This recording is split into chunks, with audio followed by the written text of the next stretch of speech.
अस्सलामु अलैकुम नाजरीन। आज इरशाद भट्टी ने मुजम्मल सोर वर्दी दी ऐसी क्लास लाई कि मुजम्मल सोर वर्दी लाइव शो च रोन लग पिया। मुजम्मल सोर वर्दी नु इमरान खान ते तनकीद करना महंगा पड़ गया। मुजम्मल सोर वर्दी ने कहा इमरान खान मुल्क दा गद्दार और पाकिस्तान वास्ते सिक्योरिटी रिस्क थी और इनका अंजाम हुन जुल्फकार अली भुट्टो जैसा होएगा। बस एक कहन दी देर सी, फिर इरशाद भट्टी ने पकड़ के मुजम्मल सोर वर्दी दी ऐसी चित्रोल की थी, मुजम्मल सोर वर्दी शो अधूरा छोड़ के चलता बनया। आओ दोस्तों पहले धुआंधार वीडियो वेंदे हैं। अगर वीडियो अच्छी लगे तो वीडियो नु लाइक करके चैनल नु सब्सक्राइब कर देवे ते बेल आइकन नु लाजमी प्रेस किया करो क्योंकि हर आने वाली वीडियो तुहाडे तक पहुंच सके। अल्लाह पाक तुहानू खुश रखे, आमीन। जवाब दे दें। दूसरे मुझे बता दें, पीटीआई एक तो इस इलेक्शन में है नहीं, लेकिन साथ में वो 5 अगस्त को एहतजाज भी कर रहे हैं। अलीमा खानम साहिबा के हवाले से मैंने बता दिया वो क्या एक्सपेक्ट कर रही हैं। पार्टी उस तरह मुतहरिक आपको नज़र आ रही है कि नहीं आ रही है? दोनों चीज़ों का जवाब दे दीजिए। पहली बात तो ये है कि मैं आज भी समझता हूँ कि मुजम्मल भाई जो हैं मेरे भाई हैं और ये एक गैर जानबदार तजिया निगार हैं और मुझे उम्मीद मैं आज भी इस अपनी राय पे कायम हूँ क्योंकि इनकी लाइकिंग किसी तरफ हो सकती है, डिसलाइकिंग किसी तरफ हो सकती है, लेकिन ये गैर जानबदार हैं। क्यों?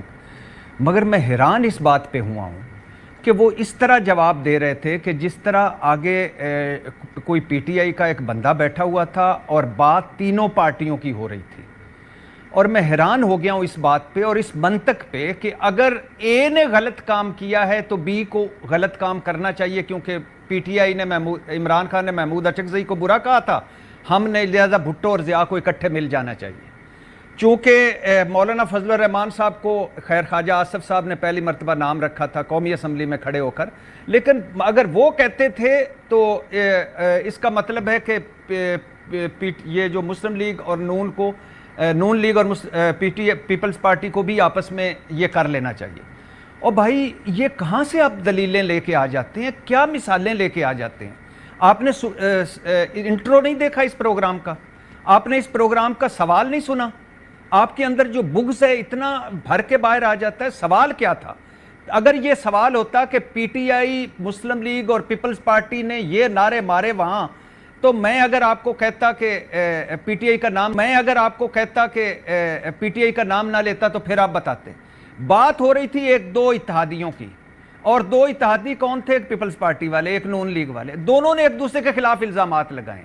अब मैं इसमें पीटीआई कहाँ से निकालूं? आपको तो ये तजर्बा हासिल है ना कि कहीं ना कहीं इमरान खान लेके उसमें डाल के निकाल लेते हैं, लेकिन मैं क्या करूं? अब इमरान खान जब वज़ीर आज़म थे, इन सारी बातों पे मैंने मुंह से तो कभी नवाज शरीफ साहब की बदतरीफ़ी नहीं सुनी, लेकिन इमरान खान साहब के हमने जब प्राइम मिनिस्टर थे बदतरीफ़ियाँ करते थे, उनकी गवर्नेंस की, उनकी परफॉर्मेंस की, उनकी मिस मैनेजमेंट की, सारों की। अब इसमें कहाँ? इसमें दो पार्टियाँ इलेक्शन लड़ रही हैं आज़ाद जम्मू कश्मीर में, एक मुस्लिम लीग, एक पीपल्स पार्टी, दोनों आपस में लड़ रहे हैं। दोनों का सवाल हुआ और दोनों का सवाल का मैंने जवाब दिया। इसमें आपकी राय मुझे एहतराम है। तीसरी बात है ये मंशूर बयान किया जा रहा था, ये कारकर्दगी बयान की जा रही थी कि तेरा 2.5-3 हज़ार अरब तू दुबई ले गए हैं और तू तो करप्ट है और तू तो जाली हुकूमत। ये मंशूर होता है, ये कारकर्दगी होती है। और तीसरा हाउस ऑफ खान्स के जब तक इमरान खान वजीर आज़म रहा है हमें उससे गर्ज है। आज इमरान खान ने अगर अडयाला जेल से अलीमा खान को अपनी पार्टी का हेड बना दिया तो सबसे पहली मुखालफत इस मरूसी सियासत, इस लानतज़दा सियासत की मैं करूँगा। लेकिन उस इमरान खान ने किसी अपनी बेटी को वज़ीर आला नहीं बनाया, इमरान खान ने अपने समधी को डिप्टी प्राइम मिनिस्टर नहीं बनाया, इमरान खान ने अपने भाई को वज़ीर आज़म नहीं बनवाया, इमरान खान ने अपनी बेटी को खातून अव्वल नहीं बनाया, इमरान खान ने अपनी बीवी को और बाकी सारों को ओहदे नहीं दिए। तो कहने का मकसद है जब वो दे देंगे हम बात करेंगे। और मेरे लिए अल्लाह को मैं हाजिर नाजर जान के कहता हूँ कि मेरे लिए तीनों एक जैसे हैं, बहुत सारे मामलों में तीनों एक हैं। लेकिन जब पीटीआई का मुझसे सवाल अगर वो कहते कि आप बताएं आज़ाद जम्मू कश्मीर में पीटीआई वालों ने ये नारे मारे, मैं बात जवाब देता।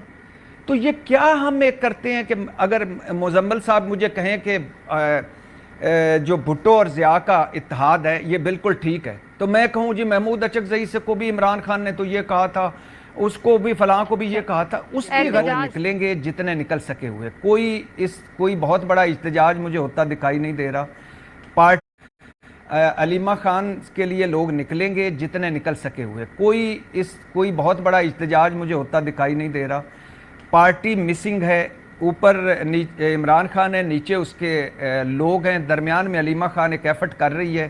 ظاہر ہے تنگ ہے وہ اپنی پارٹی سے، پارٹی کے لوگوں سے. پارٹی میں ظاہر ہے مشکل حالات بھی ہیں، کمپرومائز لوگ بھی ہیں، بروٹس بھی ہیں، رانگ نمبر بھی ہیں. 4.5 سال میں جو کچھ ہو چکا ہے وہ بھی ہے. تو اس کے باوجود ظاہر ایک احتجاج ہوگا 5 اگست کو. ایک احتجاج برائے احتجاج کو اتنی بڑی موومنٹ یا کوئی مجھے چلتی دکھائی نہیں دیتی. اچھا مزمل صاحب، آپ کچھ ایڈ کرنا چاہیں؟ کیونکہ بھٹی صاحب نے تو بالکل اپنی پوزیشن بھی کلیئر کر دی اور جو وہ کہنا چاہ رہے تھے کھل کے اس کا اظہار بھی کر دیا. دیکھیں بھٹی صاحب جو ہے نا وہ ایک ملک میں ایک ایسی سیاست چاہتے ہیں جس کا پچھلے 4 سال میں انہوں نے تجربہ کیا، جس میں یہ ہے کہ جی آپ نے کسی دوسرے سے بات ہی نہیں کرنی. جس میں ہم نے یہ دیکھا کہ پرائم منسٹر ناراض ہو کے دوسرے کمرے پر اہم ایشوز کی بریفنگ میں بھی بیٹھ جاتا تھا. یہ پالیٹکس ہے، اس میں آپ کو اکٹھے بیٹھنا پڑتا ہے. یہ کوئی بھٹو اور ضیاء والا معاملہ نہیں، وہ ایرا 70 میں ختم ہو گیا. اب یہ دشمنی 50 سال بعد بھی چلے گی، ان کے بچوں میں بھی چلے گی. تو بھٹی صاحب کا تو یہ موقف ہے نا کہ 6 نسلوں تک دشمنی چلائیں. اب چونکہ ضیاء اور بھٹو کی لڑائی ہو گئی تھی تو آگے جو ہے یہ لڑائی 50 سال تک چلنی چاہیے. اس ملک میں جنگ و جدل رہنا چاہیے، دشمنیاں رہنی چاہیے. کیونکہ انہوں نے تو عمران خان سے سیکھا ہی یہ ہے دشمنی، اور کچھ سیکھی نہیں ہے. محبت سیکھی نہیں ہے، دشمنی سیکھی ہے. باقی جہاں تک سیاسی الزامات کا تعلق ہے جن پارٹیوں نے لگائی ہیں ان سے آپ پوچھیں کہ انہوں نے لگائے ہیں اور وہ اس کا جواب دیں. اس کا جواب ہم تو کہتے ہیں اگر 2,500 ارب کی کوئی کرپشن ہوئی ہے تو اس کا بھی حساب ہونا چاہیے. اگر توشہ خانہ کی گھڑیاں بیچی گئی ہیں تو اس کا بھی حساب ہونا چاہیے. اگر فرا گوگیاں رہی ہیں تو ان کا بھی حساب ہونا چاہیے. اگر یہاں زلفی بخاری بھاگا ہوا ہے تو اس کا بھی حساب ہونا چاہیے. ہم تو سب سے حساب مانگتے ہیں. ہم نے کب کہا ہے کسی کو پروٹیکٹ کریں؟ اس ملک میں بہت سارے لوگ کرپشن کر کے پچھلے دور میں آج ملک سے بھاگے ہوئے ہیں. ہم ان کا کیا کر سکتے ہیں؟ یہاں پہ وہ باہر بیٹھ کے اب بڑے بڑے ویلاگرز بھی بنتے ہیں تو اب ہم ان کا کیا کر سکتے ہیں؟ یہاں سے ایک بندہ ایسا بھی بھاگا ہے جس کے کہتے ہیں 2 موبائل چوری کر لیے تھے اس نے اپنے لیڈر کے. میں اس پر زیادہ تبصرہ نہیں کرنا چاہتا. جو سیاسی جماعتیں ایک دوسرے پر الزام لگاتی ہیں اس کے لیے آپ کو سیاسی جماعتوں کے نمائندوں کو بلانا چاہیے. لیکن ٹیکنیکلی میں یہ ضرور سمجھتا ہوں کہ پاکستان کی سیاسی جماعتوں کو آپس میں ایک ایسا ماحول ضرور رکھنا چاہیے کہ وہ کل کو دوبارہ اکٹھے بیٹھ سکیں، اس ملک کے اہم معاملات کے لیے اکٹھے بیٹھ کر متفقہ حکمت عملی بنا سکیں. الیکشن بھی لڑیں، الیکشن میں نوک جھونک بھی کریں، ایک دوسرے کی پرفارمنس کو کوسچن بھی کریں، ایک دوسرے کے ویک پوائنٹس بھی لوگوں کو بتائیں. احتجاج پہ کچھ کہنا چاہیں گے؟ پی ٹی آئی کے فیصلہ کن مارکا آپ کے خیال میں یہ ہوگا کہ نہیں ہوگا؟ ان کا ہر مارکا ہی فیصلہ کن ہوتا ہے، کبھی انہوں نے کوئی لیس دین فیصلہ کن مارکا جی میرے پیارے پاکستانیوں، باقی ویڈیو ویکھن تو پہلے میں تھوڑے کے سوال کردا ہاں کہ جڑے ارشاد بھٹی صاحب اس نظام تے تنقید کر رہے ہیں کیا یہ درست ہیں یا مزمل سور وردی اس نظام دا دفاع کرن؟ مزمل سور وردی صاحب درست ہیں؟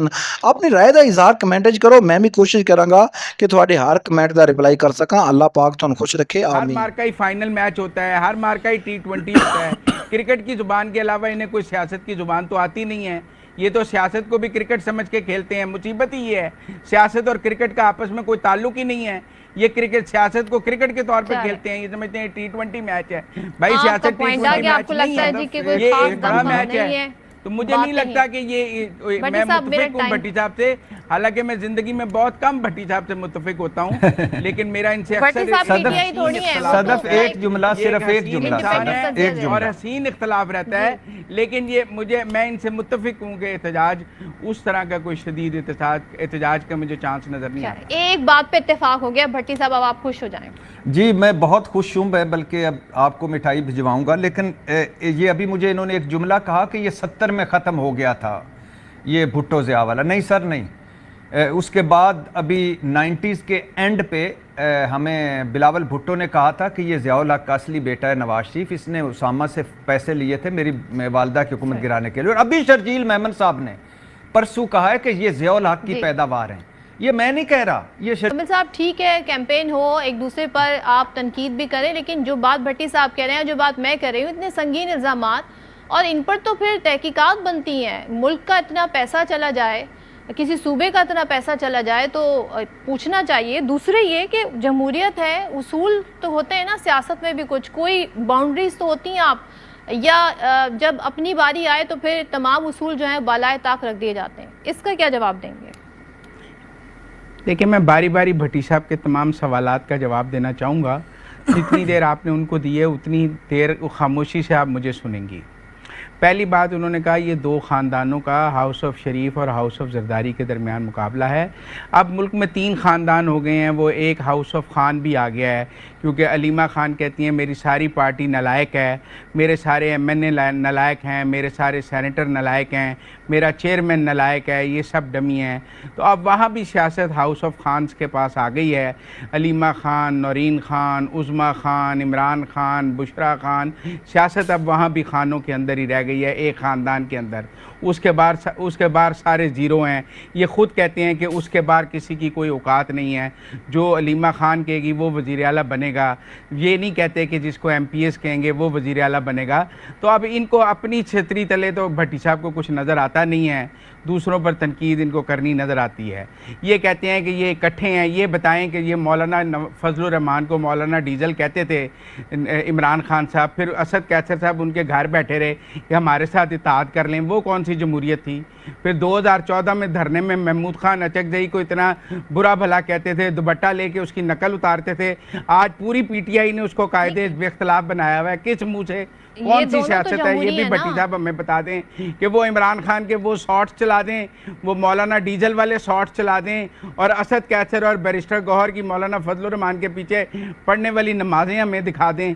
तो फिर हम इनसे पूछ लेंगे कि जो सियासत का दर्ज ये नून लीग और पीपल्स पार्टी को देते हैं और इन्हें PTI तो नज़र नहीं आती है, उस तरफ इनकी आंखें बंद हो जाती हैं, चकाचौंध हो जाती हैं, वहाँ इन्हें सब अच्छा ही अच्छा नज़र आता है, दूध की नहरें बहती हुई नज़र आती हैं। तो वो सब अपनी जगह मौजूद है। देखें, ये सियासत है, पॉलिटिक्स है, पावर गेम है। जब पॉलिटिकल पार्टीज़ उनका आपस में इत्तेहाद भी हो, वो शरीक इक़्तिदार भी हो, तो जब वो इलेक्शन में जाती हैं तो वो अपने अपने मंशूर और अपनी अपनी कारकर्दगी पे जाती हैं। इसी पीपल्स पार्टी के साथ PTI का भी इक़्तिदार था। क्यों डिप्टी चेयरमैन सेनेट मांडवी वाला को PTI के सेनेटर्स ने वोट नहीं डाला था?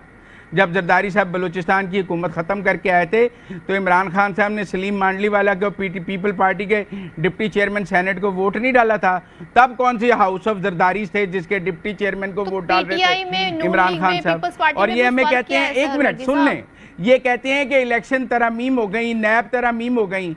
और भाई, इमरान खान ने जब PTI के दौर में बल्दियाती इंतखाबात का पहला मरहला KP में हार दिया था तो ऑर्डिनेंस जारी किया था कि प्राइम मिनिस्टर और चीफ मिनिस्टर को इलेक्शन मुहिम चलाने की इजाज़त है। असेंबली से तरमीम नहीं कराई थी, कानून नहीं बनाया था, ऑर्डिनेंस जारी करके वहाँ पहुँच गए थे कि मैंने इलेक्शन लड़ना है, मैंने धांधली करनी है। इनका माजी देखें और इनकी गुफ्तगू देखें, दोनों आपस में मैच ही नहीं करती हैं। ये अपनी पार्टी में एक फेयर इलेक्शन नहीं करा सकते, लोगों को कहते हैं हमारा बल्ला छीन लिया। भाई, करा दो फेयर इलेक्शन अपनी पार्टी में। आपने अपना मंशूर खुद बनाया है कि हमारा इलेक्शन ऐसे होगा, जैसा मंशूर बनाया वैसा इलेक्शन करा दो, नहीं तो वो मंशूर आइन तब्दील कर दो। तो मेरा मतलब है, दूसरों पे कीचड़ उछालना बड़ा अजीब बात है। अपना पूरा नंगे हैं ये इस हिसाब में, और दूसरों पे तनकीद करते हुए बड़ा सज्जनों ते बेलियो, तुसी पाकिस्तान दे एक अनोखे सहाफ़ी जनाब इरशाद भट्टी साहब और मुजम्बल सोर वर्दी साहब की गुफ्तगू सुनी। इन्हां दे दरमियान आपस में नोक झोंक भी हुई। और तुहानूं पता है कि जेरे इरशाद भट्टी साहब हैं इन्हां ने PTI का दिफा किया है, और जेरे मुजम्बल सोर वर्दी साहब हैं इन्हां ने फॉर्म 47 का जेरे निज़ाम है उनका दिफा किया है।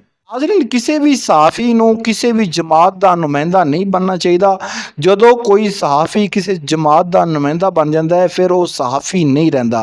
ये बच्चे नूं पता है कि ये जिहड़ी हुकूमत है फॉर्म 47 और धांधली की बुनियाद पर बनी, और इस हुकूमत की इखलाकी तौर पर कोई इज्जत और कोई वकार नहीं। पूरी दुनिया नूं पता है कि पाकिस्तान दे विच इलैक्शन नूं रिग किया जाता है, इलैक्शन में धांधली की जाती है, और पाकिस्तान दे विच स्टैबलिशमेंट जिहड़ी है वो हुकूमत बनाती भी है और हुकूमत दांदी भी है। इरशाद भट्टी साहब जड़े हैं उन्होंने बड़ी ज़बरदस्त तनकीद की थी, और तनकीद करना हर सहाफ़ी और हर बंदे का हक है, और कानून उन्होंने इजाज़त भी देता है, मगर इखलाक के दायरे में बंदा रह के तनकीद कर सकता है। ਦੂਸਰੇ ਨੰਬਰ ਤੇ ਮੁਜ਼ੰਬਲ ਸੋਰ ਵਰਦੀ ਸਾਹਿਬ ਜਿਹੜੇ ਨੇ ਉਹ ਹਮੇਸ਼ਾ ਮੁਸਲਿਮ ਲੀਗ ਨੂਨ ਔਰ ਫਾਰਮ 47 ਦੇ ਨਿਜ਼ਾਮ ਦਾ ਦਿਫਾ ਕਰਦੇ ਨੇ ਔਰ ਧਾਂਦਲੀ ਦਾ ਦਿਫਾ ਕਰਦੇ ਨੇ। ਜਦੋਂ ਇਸ ਨਿਜ਼ਾਮ ਤੇ ਉਂਗਲੀ ਉਠਾਈ ਜਾਂਦੀ ਹੈ ਤੇ ਮੁਜ਼ੰਬਲ ਸੋਰ ਵਰਦੀ ਸਾਹਿਬ ਇਹ ਕਹਿੰਦੇ ਨੇ ਕਿ ਬਈ ਇਮਰਾਨ ਖਾਨ ਦੇ ਦੌਰ ਵਿੱਚ ਵੀ ਤਾਂ ਆਰਟਿਸਟਸ ਬੈਠੀ ਸੀ, ਇਮਰਾਨ ਖਾਨ ਦੇ ਦੌਰ ਵਿੱਚ ਵੀ ਤਾਂ ਲੋਕਾਂ ਨੂੰ ਜਹਾਜ਼ ਵਿੱਚ ਲੈ ਕੇ ਆਇਆ ਗਿਆ ਔਰ ਹਕੂਮਤ ਬਣਾਈ ਗਈ, ਮਗਰ ਅਗਰ ਇਮਰਾਨ ਖਾਨ ਨੇ ਗਲਤ ਕੀਤਾ ਹੈ ਤੇ ਇਹ ਹਕੂਮਤ, ਕਿਉਂਕਿ ਇਹ ਸਿਲਸਿਲਾ ਇਸੇ ਤਰੀਕੇ ਨਾਲ ਚੱਲਦਾ ਰਹੇਗਾ। ਅਗਰ ਇਮਰਾਨ ਖਾਨ ਨੇ ਆਪਣੇ ਮੁਖਾਲਫੀਨ ਨੂੰ ਸਿਆਸੀ ਇੰਤਕਾਮ ਦਾ ਨਿਸ਼ਾਨਾ ਬਣਾਇਆ ਹੈ ਤੇ ਇਹ ਹਕੂਮਤ ਨਾ ਬਣਾਵੇ। ਜਿਹੜੀਆਂ ਇਮਰਾਨ ਖਾਨ ਨੇ ਗਲਤੀਆਂ ਕੀਤੀਆਂ ਉਹ ਇਹ ਹਕੂਮਤ ਨਾ ਕਰੇ, ਕਿਉਂਕਿ ਅੱਜ ਅਗਰ ਇਮਰਾਨ ਖਾਨ ਭੋਗ ਰਿਹਾ ਤੇ ਕੱਲ ਨੂੰ ਇਸ ਹਕੂਮਤ ਨੂੰ ਵੀ ਭੋਗਣਾ ਪਏਗਾ। ਵਾਏ ਨਾਜ਼ਰੀਨ ਕਿ ਇਸ ਪਿਆਰੇ ਪਾਕਿਸਤਾਨ ਨੂੰ ਦੁਨੀਆ ਦਾ ਅਜ਼ੀਮ ਮੁਲਕ ਬਣਾਉਣ ਵਿੱਚ ਪਾਕਿਸਤਾਨ ਦੀ ਫੌਜ ਔਰ ਪਾਕਿਸਤਾਨ ਦੇ ਸਿਆਸਤਦਾਨ ਆਪਣਾ ਕਿਰਦਾਰ ਅਦਾ ਕਰਨ। ਅਗਰ ਤੁਹਾਨੂੰ ਵੀਡੀਓ ਅੱਛੀ ਲੱਗੀ ਤਾਂ ਵੀਡੀਓ ਨੂੰ ਲਾਈਕ ਕਰ ਦਿਓ, ਚੈਨਲ ਨੂੰ ਸਬਸਕ੍ਰਾਈਬ ਕਰ ਲਓ ਔਰ ਬੈਲ ਆਈਕਨ ਨੂੰ ਪ੍ਰੈਸ ਕਰ ਲਓ। ਮਿਲਦੀਆਂ ਇੱਕ ਹੋਰ ਜ਼ਬਰਦਸਤ ਔਰ ਸੋਹਣੀ ਵੀਡੀਓ ਦੇ ਨਾਲ। ਉਦੋਂ ਤੱਕ ਦਿਓ ਇਜਾਜ਼ਤ। ਅੱਲਾਹ ਪਾਕ ਤੁਹਾਨੂੰ ਆਪਣੀ ਹਿਫਜ਼-ਓ-ਅਮਾਨ ਰੱਖੇ। ਆਮੀਨ ਯਾ ਰੱਬਿਲ ਆਲਮੀਨ। ਅਗਰ ਦਰੂਦ ਪਾਕ ਨਹੀਂ ਪੜਿਆ ਤੇ ਉਹ ਲਾਜ਼ਮੀਨ ਪੜ੍ਹ ਲਓ।